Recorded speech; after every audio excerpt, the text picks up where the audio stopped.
বলেছেন, যার হক এসেছে সত্য, ওয়াজাহাকাল বাতিল, চলে গেছে মিথ্যে। ইন্নাল বাতিল, নিশ্চয় মিথ্যে, কানা যাহুকা, চিরদিন মিথ্যে।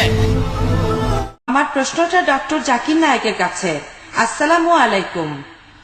আমার নাম ফাতিমা। আমি ক্লাস 10-এর ছাত্রী।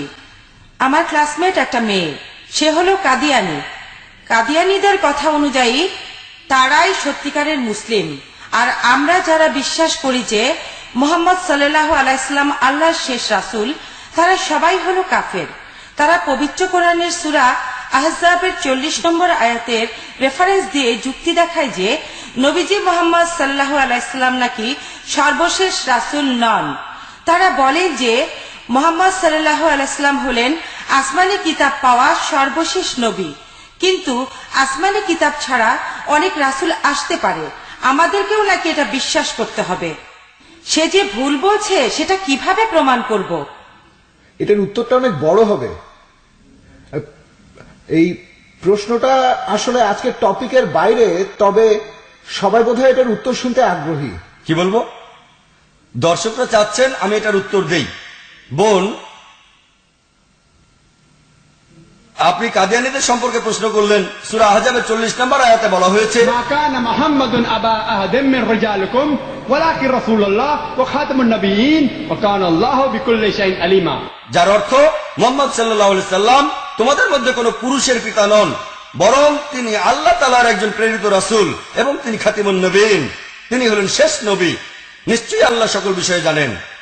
আমি জানি যে কাদিয়ানীরা এই আয়াতটার উদ্ধৃতি দিয়ে তারপরে বলে যে দেখেন, কোরআন বলছে নবীজি মুহাম্মদ সাল্লাল্লাহু আলাইহি সাল্লাম তিনি খাতিমুন নবিয়্যিন, তার মানে তিনি শেষ ব্যক্তি যিনি পেয়েছেন কোন আসমানি কিতাব।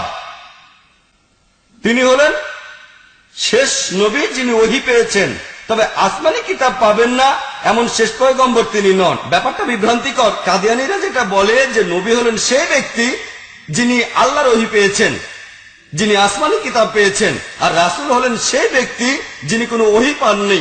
তারা যেটা বলে মুহাম্মদ সাল্লাল্লাহু আলাইহি সাল্লাম একজন নবী যিনি আল্লাহ তাআলার কাছ থেকে ওহী পেয়েছেন, তবে শেষ রাসূল নন। তার মানে এমন অনেক পয়গম্বর আসতে পারেন যারা কোনো ওহী পাবেন না, এটাই তাদের বক্তব্য। তবে আপনি যদি সামান্য আরবি জানেন, এমনকি উর্দু জানলেও আপনি বুঝতে পারবেন যে রাসূল হলেন সেই ব্যক্তি যিনি পেয়েছেন কোনো ওহী। তারা নবী আর রাসূলের সংজ্ঞাটা উল্টে দিয়েছে। রাসূল হলেন সেই ব্যক্তি যিনি পেয়েছেন আল্লাহর কিতাব, আর নবী মানে সাধারণ পয়গম্বর। তার মানে এমন নবী আছেন যিনি কোনো ওহী পাননি, তাদের বলা হয়ে থাকে শুধু নবী। আর রাসূল হলেন সেই নবী যিনি পেয়েছেন আল্লাহর ওহী, রিসালাত, আসমানি কিতাব। প্রত্যেক রাসূল অবশ্যই একজন নবী, এটা হতেই হবে। নবী না হয়ে তিনি রাসূল হতে পারবেন না। যদি আরবিটা সঠিকভাবে জানেন তাহলে তাদের বলতে পারবেন পবিত্র কোরআন বলছে যে মুহাম্মদ সাল্লাল্লাহু আলাইহি সাল্লাম তিনি আল্লাহর রাসূল এবং খাতিমুন নবিয়্যিন, তার মানে তিনি হলেন শেষ নবী। এখন কেউ যদি রাসূল হন প্রথমে তাকে নবী হতেই হবে।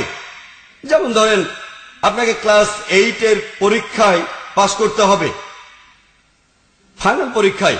তার আগে আপনাকে 1-2 থেকে পড়ে আসতে হবে। ক্লাস 1 থেকে না পড়ে ক্লাস 8 পাশ করতে পারবেন না।